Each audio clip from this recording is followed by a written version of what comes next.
Hi, ladies. Today I'm going to be reviewing The Quiet Place Part 2. Um, I really like this movie. I liked it more than the first movie. You basically pick up right where we left off after the first, only we get a little bit more backstory, um, which I really enjoyed. We get to see how the aliens got to Earth. Uh, this movie came out last year. I know I'm a bit late reviewing it, but it's one of my favorite movies. I've been wanting to review it for a while, but I just had other movies I wanted to review first. So yeah, the movie is basically about the rest of the family. I don't know if you guys haven't seen the first one. The father dies, so they're coping with the father dying, sacrificing himself for the children at the end of in the third act of the, was that the third? Yeah. In the third act of the first movie. And they almost find another father figure.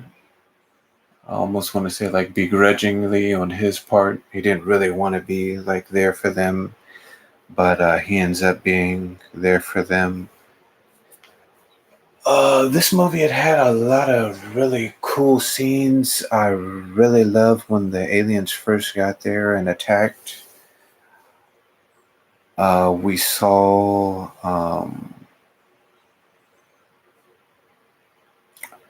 how the family, was living before the attack, which was really cool. We saw the town, how it was before. We saw that the aliens,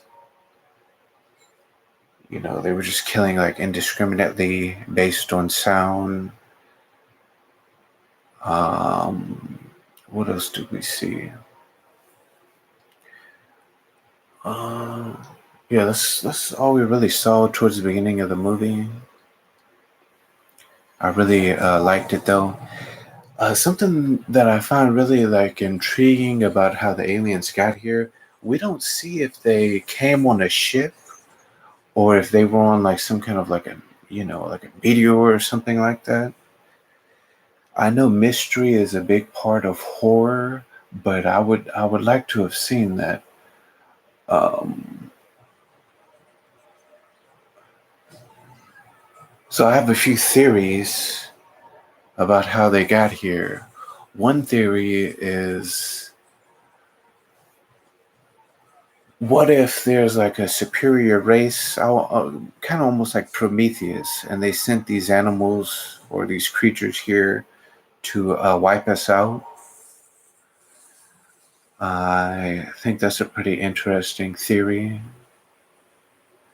Maybe it's a race. That theory is basically the same as Prometheus, if you guys have seen that movie. Another theory, which is kind of funny, the backstory, how I came to this theory, is I'll tell you the where I got the thought for this theory. So I live in Los Angeles.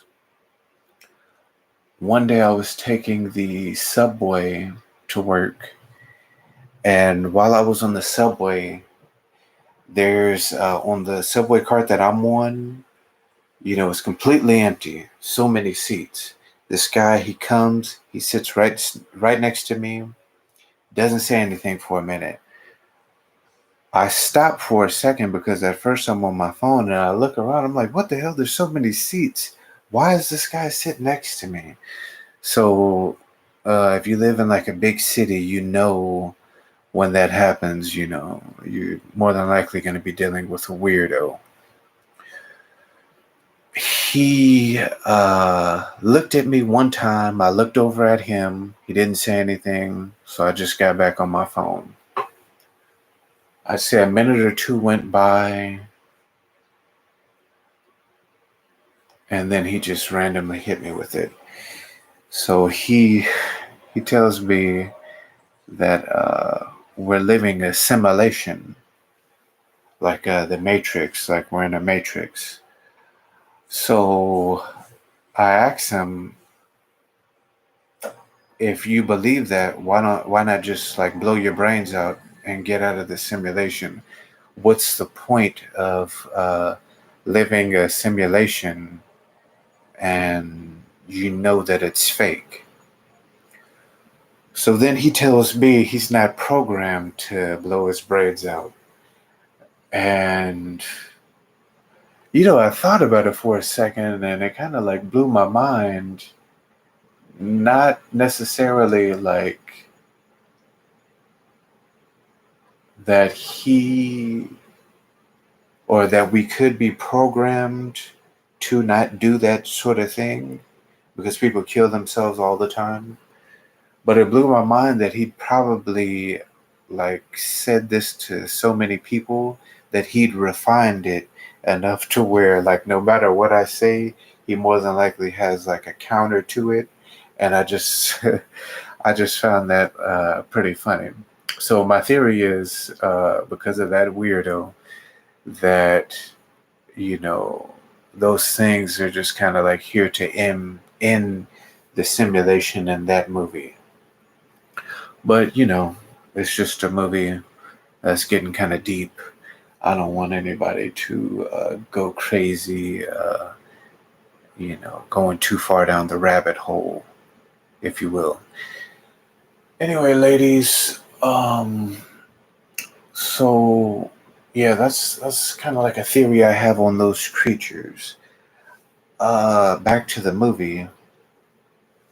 Another scene that I really liked was the docks when Killian Murphy and the young lady. I'm not for sure of what her name is, to be honest. I should have wrote that down before I started this. Anyway, I just call her the daughter. So Killian Murphy and the daughter, they make it to these docks, and when they do, they're looking around the docks. They're inspecting everything. He'd gone ahead and checked it out earlier while she was asleep during the day, and they're coming back at night, so he kind of knew what he was getting into. Anyway, so they're checking out the docks, the boat that they're going to get on to go to this island. It's almost like they believe is going to be some sort of like a sanctuary for them. They're looking around, and this girl runs by behind them. They follow the little girl, and when they catch up to her, one of the more intriguing things about this movie is she's a part of this group of people. They almost look like zombies. I almost want to say that Killian Murphy's character has had run-ins with him before because he mentions people nowadays aren't worth saving. And the way that the guy looks at him, the leader of these just weird looking post apocalyptic people, the way the guy keeps looking back at him, it's almost like they like knew each other or Killian Murphy had wronged him somehow. I don't know. It was weird. He just kept looking back at him when he was going to kidnap the young lady, the daughter. And I don't know, it just made me wonder. I wanted to just maybe if there's a third movie, we could get a little bit more context of what happened, or if they'd known each other, because it's not far from where they'd been staying, um, and just the looks. I just felt like there was more to it than that. Anyway, so while they're trying to kidnap the young lady, Killian Murphy's character, he tells the young lady to dive in the water. She dives in and goes and grabs a boat. He grabs the guy. It's a really cool sequence. He waits for the creature because the little girl that was on the docks. She put this noose around his neck, and the noose had like all these cans and bottles, so it made a lot of noise. So when he grabbed the guy, the bottles were making a lot of noise. This lantern got knocked over. There was a lot of commotion, and one of the creatures starts coming. When the creature gets right up on them, Killian Murphy's character stabs the guy. In order for him to yell, the creature goes and slaughters the guy. He jumps in the water. It was really good little sequence. I liked it a lot. So then, and then at the same time, while that's happening, we see what's going on with the mom and the brother, and then the baby that's surviving. The mom, she leaves the. You know how every scary movie, well, most scary movies, they have like a cowardly character. So the brother, the younger brother, he's the cowardly character. I mean, the guy, he's like a real chicken shit. Dealing with what he's been going through his entire life, I mean, you would think he'd be battle hardened enough to where he, at that point in time, would kind of know what he's into. You know, he knows the game that he's playing, but he's a chicken shit. Anyway, so she leaves the chicken shit son alone with the brother. She said this is going to be for a couple of hours. I just can't imagine why she wouldn't wait for them to come back. I guess they need some painkillers for him, but I mean, I feel like that could wait. They need air for the baby for whenever they put him in the basket, but they're inside this like boiler, I guess, and it's soundproof. You can like close it, and if you leave it closed for like a couple of minutes, the air runs out. But I almost feel like they could do that. Anyway, so she leaves them. They almost make it seem like it's like the morning, and she comes back at night. She's gone long enough for the cowardly son to actually start wanting to like investigate where they are, and he runs across Killian Murphy's character's wife that's died, and he knocks over something, and the creatures are after him and the baby now.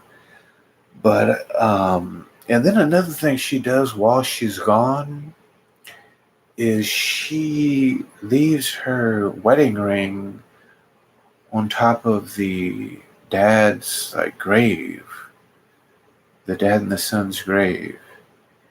And I don't know, it's like the guy died the day before. I mean, shit. I guess it's almost like saying she's moving on and she's gonna get with Killian Murphy now. I mean, you can interpret it different ways, but I mean, it's like the guy literally just died, and you're already, you know, just leaving your wedding ring around. I mean, leaving your wedding ring. It was just kind of like random to me.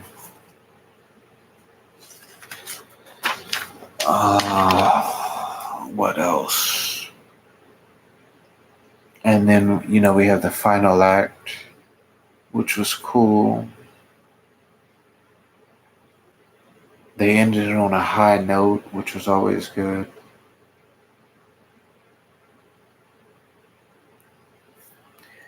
What else do I have? The Cowardly Son, he did a really good job of looking scared throughout the movie. So I really appreciated him. All the actors were good, but he kind of stood out.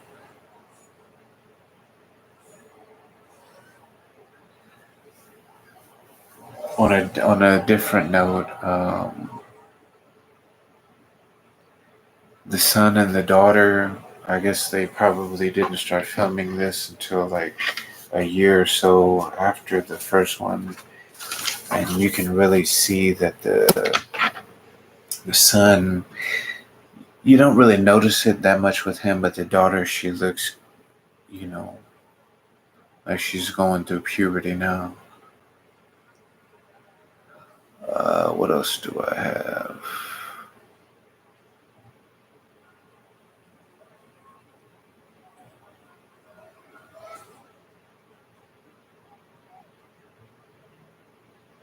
But well, back to the dock scene.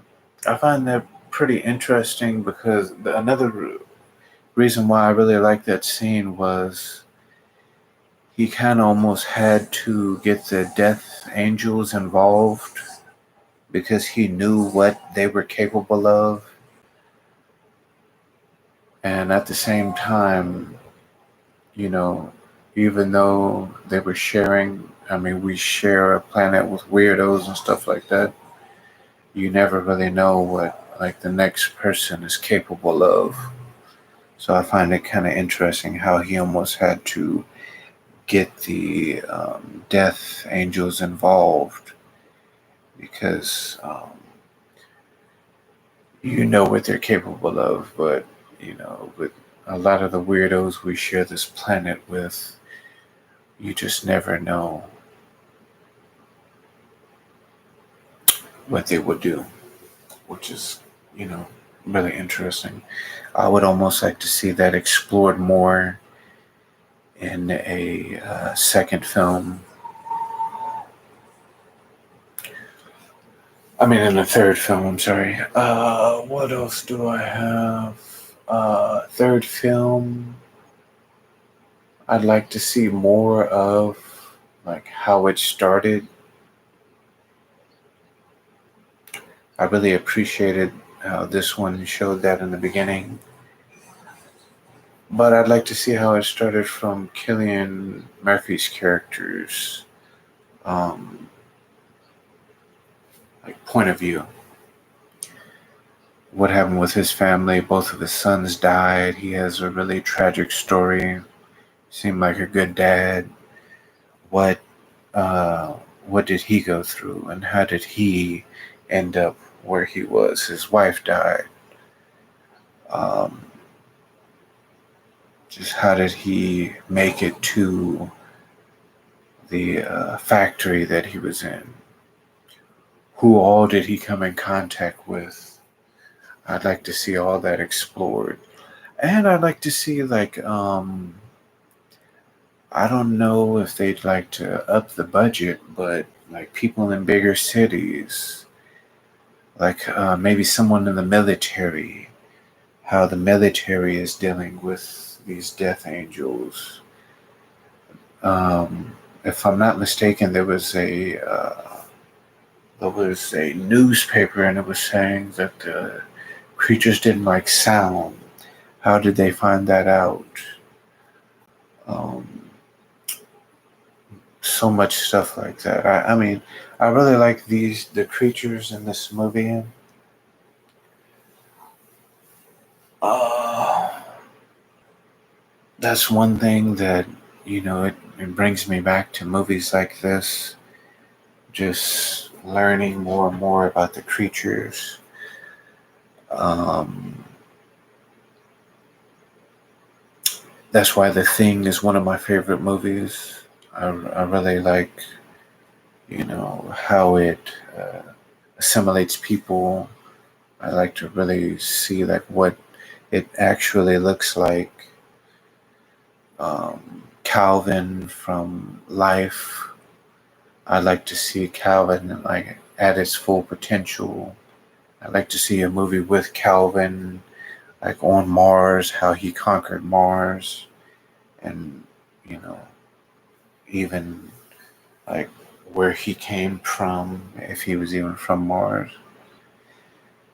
So yeah, that's why I like movies like this. The characters, I mean, I'm sorry. Well, the characters too, but the creatures, just learning everything about them. What else do I have in regards to this?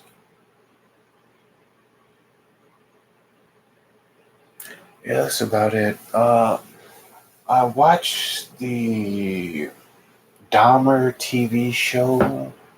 I was originally going to review that. After watching it, there's a lot of controversy like surrounding it. So I'm not for sure if I'm going to review that or not. It was really long too. Um, but it's new, so I kind of want to review it for everyone who hasn't seen it. A couple of other things I've kind of thinking about reviewing are Midnight Mass on Netflix, The Night Shift.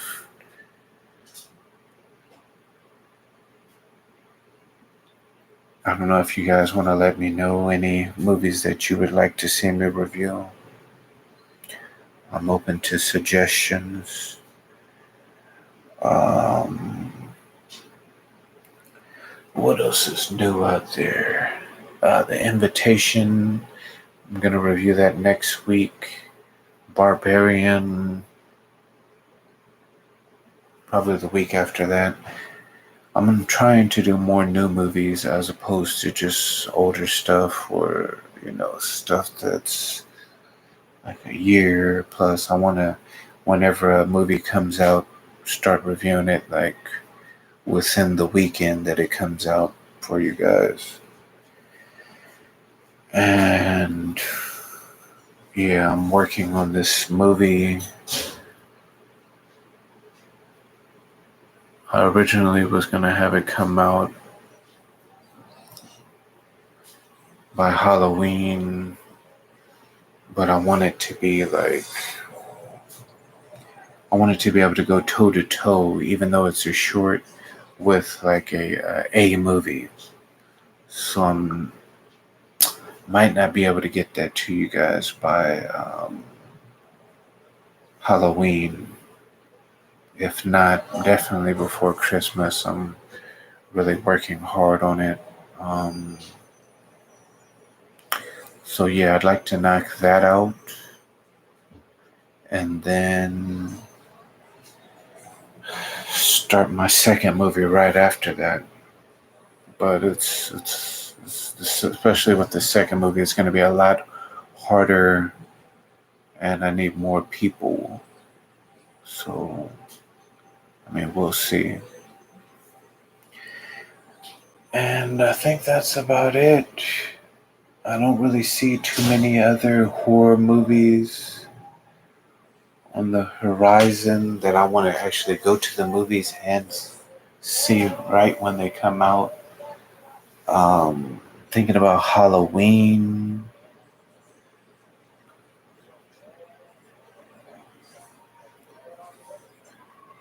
Even though I didn't really enjoy the first one of the new ones, Halloween Kills. I did like the first one of the new ones, so I might review those. I'm thinking about doing all the Halloween movies like around like 3 days before Halloween. And then around that time, I'm going to go to Horror Nights, and then I'm going to review all the mazes and stuff there. So stick around, guys. It's going to get pretty exciting. Gonna have some like some other types of content to bring to you guys as well, which I'm really excited about. So stick by your man, stand by your man, ladies. Anyway, that's gonna be all. Or I think. Oh well, I'm actually gonna do Nope next. So yeah, I think I'm gonna review Nope.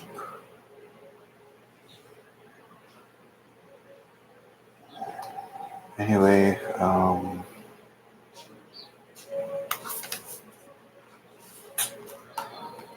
guess that's gonna be all.